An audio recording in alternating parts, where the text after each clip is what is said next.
اللہ رب العالمین نے آپ کو ہر اعتبار سے، قرآن بھی آپ کا محفوظ ہے، پھر قرآن شریف کی حفاظت کے لیے حدیث اور اسانید ہے، پھر حدیث و اسانید کے لیے صحابہ ہے، اور صحابہ کے لیے تابعین ہے، اتباع ہے، پھر ان کے معانی و مطالب سمجھنے کے لیے فقہاء و مجتہدین ہیں، پھر ان کے نقوش اور عبارات جاننے کے لیے علماء محدثین ہیں، پھر ان پر جرح و تعدیل کے علوم ہے، پھر وہ علل الحدیث کے علوم ہے، پھر روایت اور درایت کے علوم ہے، تو میزان الاعتدال اور لسان المیزان اور تہذیب التہذیب اور تہذیب الکمال اور خلاصہ ہو، یہ نکل آئے.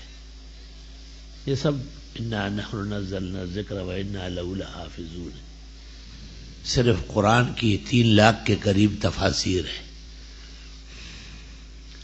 مذہب حنفی کے 3-3.5 لاکھ فتاویٰ ہے، 1.5 لاکھ کے قریب موجود ہے، باقی پردہ خفا میں حوالے آتے ہیں ان کے. اسلام میں قرآن کے بعد سب سے زیادہ کتاب حنفی ہوگی ہے، اور شاہ خالد کے زمانے میں احیاء التراث علمی کے عنوان سے ایک کام شروع ہوا تھا کہ پوری دنیا میں جہاں کہیں مخطوطہ ہے اس کو پہنچا دیا جائے، اور جتنا پیسہ چاہے لے اور اس کو ہم چھپوا دیں.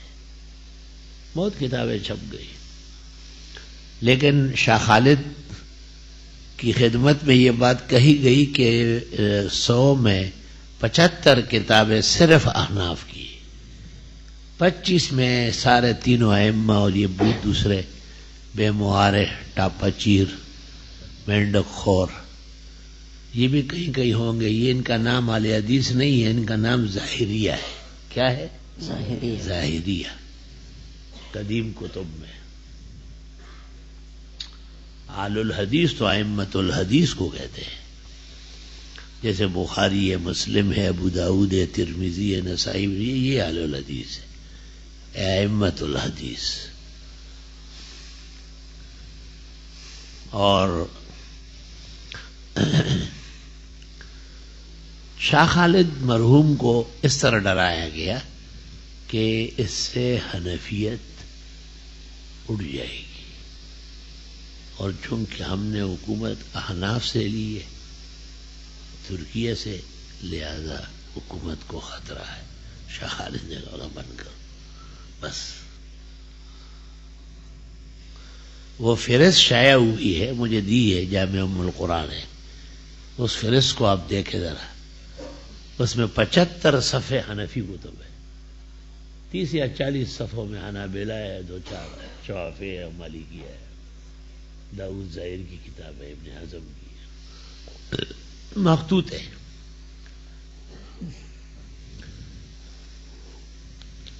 زیب النساء نے اپنے مشیخہ میں لکھا ہے کہ میرے باپ چونکہ ہندوستان کے بحر و بر کا بادشاہ ہے، مجھے حنفی کتابیں آسانی سے ملی، اور میرے کتب خانے میں 30,000 کتب حنفیہ ہے.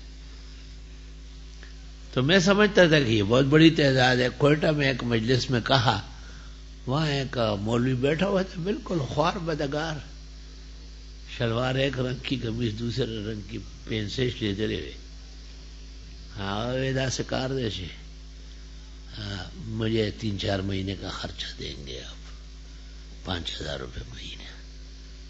میں نے کہا بھی دیتا ہوں میں 6 مہینے کا 30,000.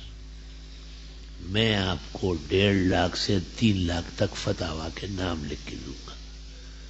دے دیے، اس نے بھیج دی. اندازہ لگا.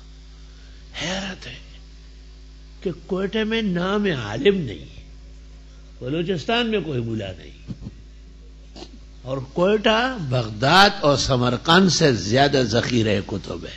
تاج اللہ شان ہو وہ کوٹا ندا دا معدن حوض کوثر دے. ظفر علی خان صاحب کی ویڈیو دیکھنے کے لیے اور سننے کے لیے، ان کے بیانات کو سننے کے لیے ہمارے چینل کو سبسکرائب ضرور کر لیں.